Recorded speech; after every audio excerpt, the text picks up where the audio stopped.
हर सो हीरा छाड़ के करे आन की आस, ते नर दो जग जाएंगे सत पाखे रविदास।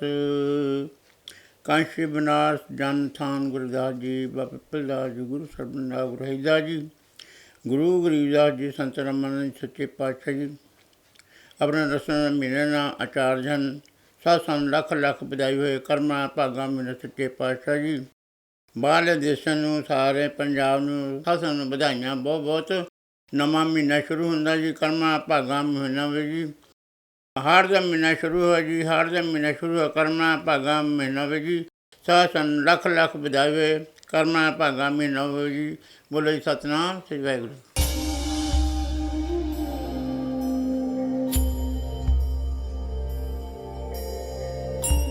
हर सो हीरा छाड़ के करहे आन की आस, ते नर दो जिक जाहेंगे सत पाखे रविदास।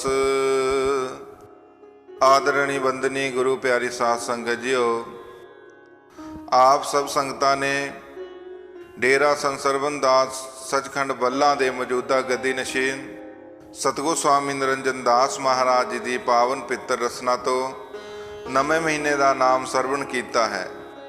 अज हाड़ का महीना शुरू होया है तो असी सतगुरां दे चरनां दे विच अरदास बेनती करते हाँ कि सारियां ही संगतां लियो कर्मां ते भागां वाला होवे। हाड़ दे महीने दियां सारियां ही संगतां नूं सतगुरु स्वामी निरंजन दास महाराज जी वल्लों लख लख बधाइयां दिंदे हाँ। सतगुरु रविदास महाराज जी अपनी पावन अमृत बाणी राही इस महीने का महत्व संगतां नूं समझा रहे ने। हाड़ अवध है काम की शांत अवध सुख जान, लोभ अवध है पाप की कर भगत मिले हर धाम। सतगुरु रविदास महाराज जी अपनी पावन रसना तो की उच्चारण करते ने। हाड़ अवध है काम की शांत अवध सुख जान कि जिहड़ा हाड़ का महीना हुंदा वो गर्मी वाला हुंदा है ते सुख कौन माणदे ने? जिहड़े जीव उस परमेश्वर परमात्मा का नाम जपदे ने, सिमरन करते ने, बंदगी करते ने। सतगुरु जी समझाते ने कि जो गर्मी का महीना है, ये जो संसारी जीव ने ये अपने इस गर्मी का प्रबंध कर लेंदे ने। जिवें कूलर लगा लेंदे ने, पखे लगा लेंदे ने, गर्मी लगदी ते बर्फ मंगा लेंदे ने। इसे तरह सतगुरु जी समझा रहे ने कि जिहड़ी जन्म मरण की गर्मी है ये जीव उसका कोई इंतजाम नहीं करता। ये जो संसारी गर्मी है उसका इंतजाम करता है, पर जिहड़ी जन्म मरण की गर्मी है उसका कोई इंतजाम नहीं कर रहा। तो उसका वो जिहड़ी जन्म मरण की गर्मी है वो किस तरह दूर होनी है? परमेश्वर परमात्मा के नाम दे नाल। जदों असीं परमेश्वर परमात्मा के नाम की बंदगी करांगे, सिमरन करांगे तो असीं जन्म मरण के गेड़ तो बच जावांगे। इस करके सतगुरु जी सानू समझाते हैं कि असीं परमेश्वर परमात्मा के नाम की बंदगी करनी है, सिमरन करना है तो उस परमेश्वर परमात्मा के घर के सुखां नूं प्राप्त करना है। लोभ अवध है पाप की कर भगत मिले हर धाम। ये जिहड़ा जीव दे मन दे विच लोभ भाव हंकार है ये जीव नूं नाश कर दिंदा है। कर भगत मिले हर धाम। पर जिहड़े वो परमेश्वर वो परमात्मा की बंदगी करते हैं, सिमरन करते हैं, परमेश्वर परमात्मा के प्यारे उस धाम नूं प्राप्त कर लेंदे ने। भाव वो परमेश्वर परमात्मा के घर पहुँच जाते हैं, उस परमेश्वर परमात्मा की प्राप्ति कर। जिवें सतगुरु रविदास महाराज जी समझाते ने, कह रविदास खिलास चमारा जो हम शहरी सो मीत हमारा। कि जिहड़ा जीव है संसार दे विच संसार दे बंधना तो उपर उठ के परमात्मा की बंदगी करता है वही मेरा सच्चा मित्र है ते मेरा मीत है। तो असीं भी उस परमेश्वर परमात्मा पाप गुरु रविदास महाराज जी के सच्चे मित्र बनना है। परमेश्वर परमात्मा की बंदगी करके फिर ये जीव उस परमेश्वर परमात्मा के घर की प्राप्ति कर सकता है। गुर के चरण सो कमल की करे सेव सुजान, सगल सेठ जैसे मलत चरण कमल भगवान। सतगुरु रविदास महाराज जी समझा रहे ने, गुर के चरण सो कमल की ਕਰੇ ਸੇਵ ਸੁਜਾਨ। ਗੁਰੂ ਦੇ ਚਰਨਾਂ ਦੀ ਸੇਵਾ ਉਹੀ ਜੀਵ ਕਰਦਾ ਹੈ ਜੀਵ ਦੇ ਵੱਡੇ ਭਾਗ ਹੁੰਦੇ ਨੇ। ਜਿਸ ਤੇ ਗੁਰੂ ਦੀ ਕਿਰਪਾ ਹੁੰਦੀ ਹੈ ਉਹੀ ਸਤਿਗੁਰਾਂ ਦੇ ਚਰਨਾਂ ਦੀ ਸੇਵਾ ਕਰਦਾ ਹੈ।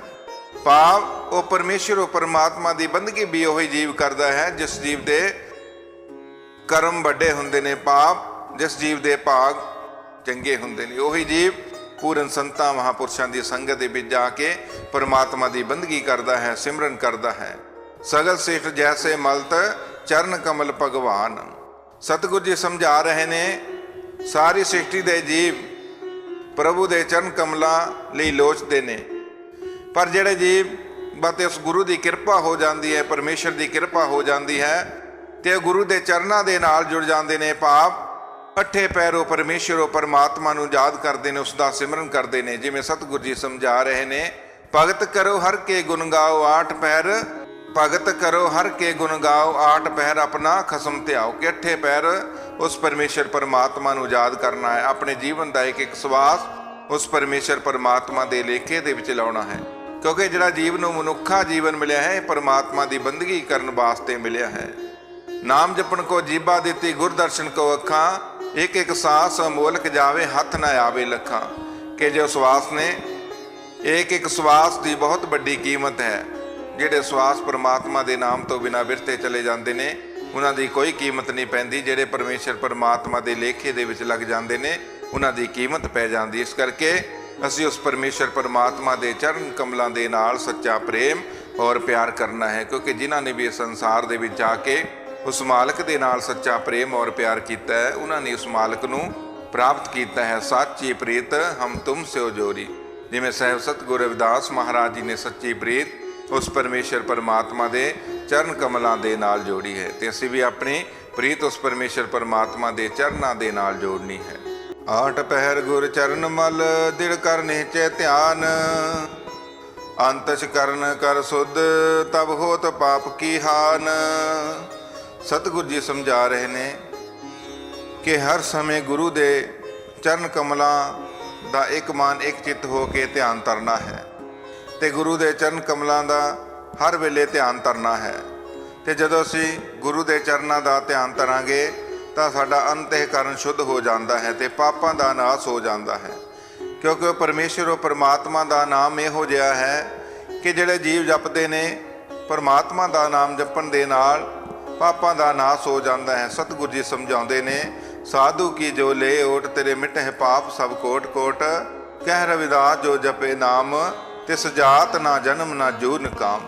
ਕਿ ਜਿਹੜਾ ਜੀਵ ਪੂਰਨ ਸੰਤਾਂ ਮਹਾਂਪੁਰਸ਼ਾਂ ਦੀ ਸੰਗਤ ਦੇ ਵਿੱਚ ਜਾਂਦਾ ਹੈ, ਕਿਉਂਕਿ ਸੰਤ ਹੀ ਇਸ ਸੰਸਾਰ ਦੇ ਵਿੱਚ ਪਰਮੇਸ਼ਰ ਨੇ ਜੋ ਜੀਵ ਨੂੰ ਜਨਮ ਮਰਨ ਦੇ ਗੇੜ ਤੋਂ ਬਚਾਉਂਦੇ ਨੇ।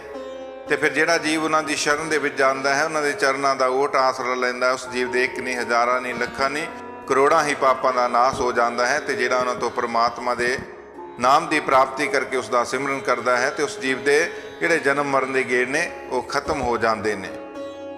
ਪਾਪ ਨਸ਼ਟ ਗੁਰ ਭਗਤ ਤੇ ਦਰਸ਼ਨ ਕਰਹੁ ਨੀਤ, ਕਾਰਨ ਭਗਤ ਹੈ ਮੁਕਤ ਕਾ ਕਰ ਨੀਚੈ ਪ੍ਰੀਤ। ਸਤਿਗੁਰ ਜੀ ਸਮਝਾ ਰਹੇ ਨੇ, ਪਾਪ ਨਸ਼ਟ ਗੁਰ ਭਗਤ ਤੇ ਦਰਸ਼ਨ ਕਰਹਿ ਨੀਤ, ਕਾਰਨ ਭਗਤ ਮੁਕਤ ਕਾ ਕਰ ਨੀਚੈ ਪ੍ਰੀਤ। ਸਤਿਗੁਰ ਜੀ ਸਮਝਾ ਰਹੇ ਨੇ ਕਿ ਜਿਹੜੇ ਜੀਵ ਪਰਮਾਤਮਾ ਦਾ ਨਾਮ ਜਪਦੇ ਨੇ, ਸਿਮਰਨ ਕਰਦੇ ਨੇ, ਜਿਹੜੇ ਹਰ ਵੇਲੇ ਉਸ ਪਰਮੇਸ਼ਰ ਪਰਮਾਤਮਾ ਨੂੰ ਯਾਦ ਕਰਦੇ ਨੇ ਉਹਨਾਂ ਦੇ ਪਾਪਾਂ ਦਾ ਨਾਸ ਹੋ ਜਾਂਦਾ ਹੈ। ਤੇ ਸਾਨੂੰ ਕੀ ਕਰਨਾ ਚਾਹੀਦਾ? ਹਰ ਵੇਲੇ ਆਪਣੇ ਪਰਮੇਸ਼ਰ ਪਰਮਾਤਮਾ ਭਾਵ ਗੁਰੂਆਂ ਦੇ ਦਰਸ਼ਨਾਂ ਦੀ ਆਸ ਆਪਣੇ ਮਨ ਦੇ ਵਿੱਚ ਰੱਖਣੀ ਚਾਹੀਦੀ ਹੈ। ਹਰ ਵੇਲੇ ਉਹਨਾਂ ਦੇ ਦਰਸ਼ਨ ਦੀਦਾਰੇ ਕਰਨੇ ਚਾਹੀਦੇ ਨੇ। ਕਾਰਨ ਭਗਤ ਹੈ ਮੁਕਤ ਕਾ ਕਰ ਨੀਚੈ ਪ੍ਰੀਤ। ਤੇ ਸਤਿਗੁਰੂ ਜੀ ਸਮਝਾ ਰਹੇ ਨੇ ਉਸ ਪਰਮੇਸ਼ਰ ਪਰਮਾਤਮਾ ਦੀ ਬੰਦਗੀ ਕਰਨੀ ਚਾਹੀਦੀ ਹੈ ਤੇ ਉਸ ਦੇ ਨਾਲ ਇਸ ਜੀਵ ਨੂੰ ਮੁਕਤੀ ਮਿਲਣੀ ਹੈ। ਤੇ ਮੁਕਤੀ ਦਾ ਰਸਤਾ ਕੌਣ ਦੱਸਦੇ ਨੇ? ਪੂਰਨ ਸੰਤ ਮਹਾਪੁਰਸ਼। ਕਬੀਰ ਸੇਵਾ ਕੋ ਦੋਏ ਭਲੇ ਇੱਕ ਸੰਤ ਇੱਕ ਰਾਮ, ਰਾਮ ਜੋ ਦਾਤਾ ਮੁਕਤ ਕੋ ਸੰਤ ਜਪਾਵੇ ਨਾਮ। ਜਿਹੜੇ ਪੂਰਨ ਸੰਤ ਮਹਾਪੁਰਸ਼ ਨੇ ਉਹ ਜੀਵ ਨੂੰ ਪਰਮਾਤਮਾ ਦੇ ਨਾਮ ਜਪਾ ਕੇ ਉਸ ਮੁਕਤੀ ਦਾ ਰਸਤਾ ਦੱਸਦੇ ਨੇ। ਤੇ ਫਿਰ ਜਿਹੜੇ ਜੀਵ ਪੂਰਨ ਸੰਤਾਂ ਮਹਾਪੁਰਸ਼ਾਂ ਤੋਂ ਪਰਮਾਤਮਾ ਦੀ ਪ੍ਰਾਪਤੀ ਕਰਕੇ, ਪਰਮਾਤਮਾ ਦੇ ਨਾਮ ਦੀ ਪ੍ਰਾਪਤੀ ਕਰਕੇ ਉਸ ਦਾ ਸਿਮਰਨ ਕਰਦੇ ਨੇ, ਉਹ ਮੁਕਤੀ ਨੂੰ ਪ੍ਰਾਪਤ ਕਰ ਲੈਂਦੇ ਨੇ। ਇਸ ਕਰਕੇ ਅਸੀਂ ਵੀ ਉਸ ਮੁਕਤੀ ਦੇ ਰਸਤੇ ਨੂੰ ਪ੍ਰਾਪਤ ਕਰਨਾ ਹੈ ਪਰਮਾਤਮਾ ਦੀ ਬੰਦਗੀ ਕਰਕੇ, ਪੂਰਨ ਸੰਤਾਂ ਮਹਾਪੁਰਸ਼ਾਂ ਦੀ ਸੰਗਤ ਕਰਕੇ। ਚਰਨ ਭਗਤ ਕਰ ਲక్ష్ਮੀ, ਸ਼ਕਤੀ ਪਈ ਸੋ ਮੀਤ। ਜਗਤ ਚਰਨ ਕੀ ਸ਼ਕਤ ਤਿਸ, ਪਈ ਸੋ ਜਾਣੇ ਮੀਤ। ਪ੍ਰਭੂ ਦੇ ਚਰਨ ਕਮਲਾਂ ਦੀ ਭਗਤੀ ਕਰਕੇ ਮਾਇਆ ਬਲਵਾਨ ਹੋ ਜਾਂਦੀ ਹੈ ਅਤੇ ਉਸ ਵਿੱਚ ਪ੍ਰਭੂ ਦੀ ਭਗਤੀ ਕਰਨ ਨਾਲ ਸਾਰੇ ਸੰਸਾਰ ਦੀ ਸ਼ਕਤੀ ਆ ਜਾਂਦੀ ਹੈ। ਕਿ ਜਿਹੜੇ ਵੀ ਜੀਵ ਇਸ ਸੰਸਾਰ ਦੇ ਵਿੱਚ ਆ ਕੇ ਪਰਮਾਤਮਾ ਦਾ ਨਾਮ ਜਪਦੇ ਨੇ, ਸਿਮਰਨ ਕਰਦੇ ਨੇ, ਸਾਰਾ ਸੰਸਾਰ ਉਹਨਾਂ ਦੇ ਚਰਨਾਂ ਦੇ ਵਿੱਚ ਝੁਕਦਾ ਹੈ, ਕਿਉਂਕਿ ਉਸ ਪਰਮੇਸ਼ਰ ਪਰਮਾਤਮਾ ਦੇ ਨਾਮ ਦੇ ਵਿੱਚ ਬਹੁਤ ਵੱਡੀ ਤਾਕਤ ਹੈ। ਜਿਵੇਂ ਇਤਿਹਾਸ ਦੇ ਵਿੱਚ ਦੇਖੀਏ, ਜਿੰਨੇ ਵੀ ਮਹਾਂਪੁਰਸ਼ ਹੋਏ ਨੇ, ਜਿਵੇਂ ਸਾਹਿਬ ਸਤਿਗੁਰੂ ਰਵਿਦਾਸ ਮਹਾਰਾਜ, ਉਹਨਾਂ ਨੇ ਸੰਸਾਰ ਦੇ ਵਿੱਚ ਆ ਕੇ ਪਰਮਾਤਮਾ ਦਾ ਨਾਮ ਜਪਿਆ ਤੇ ਰਾਜੇ ਮਹਾਰਾਜੇ ਸਤਿਗੁਰੂ ਰਵਿਦਾਸ ਮਹਾਰਾਜ ਜੀ ਦੇ ਚਰਨਾਂ ਦੇ ਵਿੱਚ ਝੁਕੇ ਉਹਨਾਂ ਨੇ ਸਾਹਿਬ ਸਤਿਗੁਰੂ ਰਵਿਦਾਸ ਮਹਾਰਾਜ ਜੀ ਨੂੰ ਆਪਣਾ ਗੁਰੂ ਧਾਰਨ ਕੀਤਾ। ਕਿਉਂਕਿ ਜਿਹੜੇ ਪਰਮੇਸ਼ਰ ਪਰਮਾਤਮਾ ਦੇ ਪਿਆਰੇ ਨੇ, ਉਹ ਜਦੋਂ ਪਰਮੇਸ਼ਰ ਪਰਮਾਤਮਾ ਨੂੰ ਪ੍ਰੇਮ ਔਰ ਪਿਆਰ ਕਰਦੇ ਨੇ ਤੇ ਉਹ ਪਰਮੇਸ਼ਰ, ਉਹ ਪਰਮਾਤਮਾ ਵੀ ਉਹਨਾਂ ਦਾ ਹੋ ਜਾਂਦਾ ਹੈ। ਫਿਰ ਹਰ ਵੇਲੇ ਆਪਣੇ ਪਿਆਰਿਆਂ ਦੀ ਉਹ ਲਾਜ ਰੱਖਦਾ ਹੈ ਤੇ ਉਹਨਾਂ ਨੂੰ ਕਦੇ ਵੀ ਸੰਸਾਰ ਦੇ ਵਿੱਚ ਔਕੜ ਨਹੀਂ ਆਉਣ ਦਿੰਦਾ। ਜਿਹੜੀਆਂ ਔਕੜਾਂ ਆਉਂਦੀਆਂ ਨੇ ਉਹ ਪਰਮੇਸ਼ਰ, ਉਹ ਪਰਮਾਤਮਾ ਆਪੇ ਹੀ ਹੱਲ ਕਰ ਦਿੰਦਾ ਹੈ। ਭਗਤ ਸੋ ਗੁਰ ਚਰਨ ਕੀ ਕਰ ਨਿਹਚੈ ਹਰਦੀਤ, ਗੁਰ ਬਿਨ ਔਰ ਨਾ ਧਿਆਨ ਤਰ, ਏ ਰਵਿਦਾਸ ਕੀ ਰੀਤ। ਹਾੜ ਸ਼ਾਂਤ ਸੁਖ ਤਿਨ ਜਨਾ, ਜਿਨ ਗੁਰ ਭਗਤ ਪਤੀਤ। ਭਗਤ ਸੋ ਗੁਰ ਕੇ ਚਰਨ ਕੀ ਕਰ ਨਿਹਚੈ ਤਰ ਦੀਤ, ਗੁਰ ਬਿਨ ਔਰ ਨਾ ਧਿਆਨ ਤਰ, ਏ ਰਵਿਦਾਸ ਕੀ ਰੀਤ। ਹਾੜ ਸ਼ਾਂਤ ਸੁਖ ਤਿਨ ਜਨਾ, ਜਿਨ ਗੁਰ ਭਗਤ ਪਰੀਤ। ਹੁਣ ਸਤਿਗੁਰੂ ਜੀ ਆਖਰੀ ਪੰਕਤੀਆਂ ਵਿੱਚ ਕੀ ਸਮਝਾ ਰਹੇ ਨੇ? ਭਗਤ ਸੋ ਗੁਰ ਕੇ ਚਰਨ ਕੀ ਕਰ ਨਿਹਰੇ ਤਰਦੀਤ। ਸਤਿਗੁਰੂ ਜੀ ਸਮਝਾ ਰਹੇ ਨੇ ਕਿ ਜਿਹੜੇ ਜੀਵ ਉਸ ਪਰਮੇਸ਼ਰ ਪਰਮਾਤਮਾ ਦੀ ਬੰਦਗੀ ਕਰਦੇ ਨੇ, ਉਸ ਪਰਮੇਸ਼ਰ ਪਰਮਾਤਮਾ ਦੇ ਚਰਨਾਂ ਦਾ ਧਿਆਨ ਧਰਦੇ ਨੇ, ਕਰ ਨਿਹਚੈ ਤਰਦੀਤ, ਉਹ ਹਰ ਵੇਲੇ ਉਸ ਪਰਮੇਸ਼ਰ ਪਰਮਾਤਮਾ ਦੇ ਦਰਸ਼ਨਾਂ ਦੀ ਆਸ ਆਪਣੇ ਮਨ ਦੇ ਵਿੱਚ ਲਗਾਈ ਰੱਖਦੇ ਨੇ।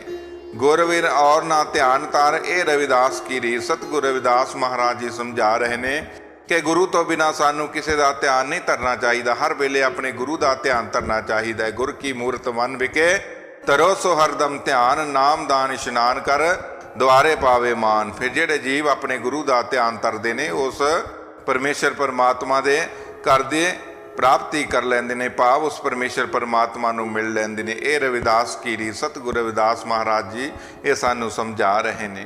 ਹਾੜ ਸ਼ਾਂਤ ਸੁਖ ਤਿਨ ਜਨਾ, ਜਿਨ ਗੁਰ ਭਗਤ ਪ੍ਰੀਤ। ਸਤਿਗੁਰੂ ਜੀ ਸਮਝਾ ਰਹੇ ਨੇ ਕਿ ਉਹਨਾਂ ਵਾਸਤੇ ਹਾੜ ਦਾ ਮਹੀਨਾ ਜੋ ਹੈ ਉਹ ਸੁੱਖਾਂ ਵਾਲਾ ਹੋ ਜਾਂਦਾ ਹੈ, ਜਿਹੜੇ ਆ ਉਸ ਮਾਲਕ ਦੇ ਚਰਨਾਂ ਦੇ ਨਾਲ ਪ੍ਰੀਤ ਕਰਦੇ ਨੇ, ਉਸ ਪਰਮੇਸ਼ਰ ਪਰਮਾਤਮਾ ਦੇ ਨਾਮ ਦੇ ਨਾਲ ਪ੍ਰੀਤ ਕਰਦੇ ਨੇ। ਕਿਉਂਕਿ ਜਿਹੜੇ ਜੀਵ ਉਸ ਪਰਮੇਸ਼ਰ ਪਰਮਾਤਮਾ ਦਾ ਨਾਮ ਜਪ ਕੇ ਪਰਮੇਸ਼ਰ ਪਰਮਾਤਮਾ ਦੇ ਵਿੱਚ ਭੇਦ ਹੋ ਜਾਂਦੇ ਨੇ, ਉਹ ਆਪਣੇ ਜਨਮ ਮਰਨ ਦੇ ਗੇੜ ਨੂੰ ਖਤਮ ਕਰ ਦਿੰਦੇ ਨੇ। ਇਸ ਕਰਕੇ ਅਸੀਂ ਵੀ ਸਤਿਗੁਰਾਂ ਦੇ ਦੱਸੇ ਹੋਏ ਉਪਦੇਸ਼ਾਂ ਨੂੰ ਆਪਣੇ ਜੀਵਨ ਦੇ ਵਿੱਚ ਵਸਾਉਣਾ ਹੈ। ਸਵਾਸ ਸਵਾਸ ਪਰਮਾਤਮਾ ਦਾ ਨਾਮ ਜਪਣਾ ਹੈ, ਪੂਰਨ ਸੰਤਾਂ ਮਹਾਂਪੁਰਸ਼ਾਂ ਦੀ ਸੰਗਤ ਕਰਨੀ ਹੈ, ਪਰਮਾਤਮਾ ਦਾ ਨਾਮ ਜਪ ਕੇ ਇਸ ਜਨਮ ਮਰਨ ਦੇ ਗੇੜ ਨੂੰ ਖਤਮ ਕਰਕੇ ਸੁੱਖਾਂ ਨੂੰ ਪ੍ਰਾਪਤ ਕਰਨਾ ਹੈ। ਜਪੋ ਜੀ ਸਤਨਾਮ ਸਤਨਾਮ। ਜੋ ਬੋਲੇ ਸੋ ਨਿਰਭੈ ਸਤਿਗੁਰੂ ਰਵਿਦਾਸ ਮਹਾਰਾਜ ਕੀ ਜੈ। ਜੋ ਬੋਲੇ ਸੋ ਨਿਰਭੈ ਸਤਿਗੁਰੂ ਸਵਾਮੀ ਸਰਵਨਦਾਸ ਮਹਾਰਾਜ ਕੀ ਜੈ। ਜੋ ਬੋਲੇ ਸੋ ਨਿਰਭੈ ਸਰ ਭੇਖ ਭਗਵਾਨ ਕੀ ਜੈ। ਜੈ ਗੁਰਦੇਵ, ਧੰਨ ਗੁਰਦੇਵ, ਸਤਨਾਮ।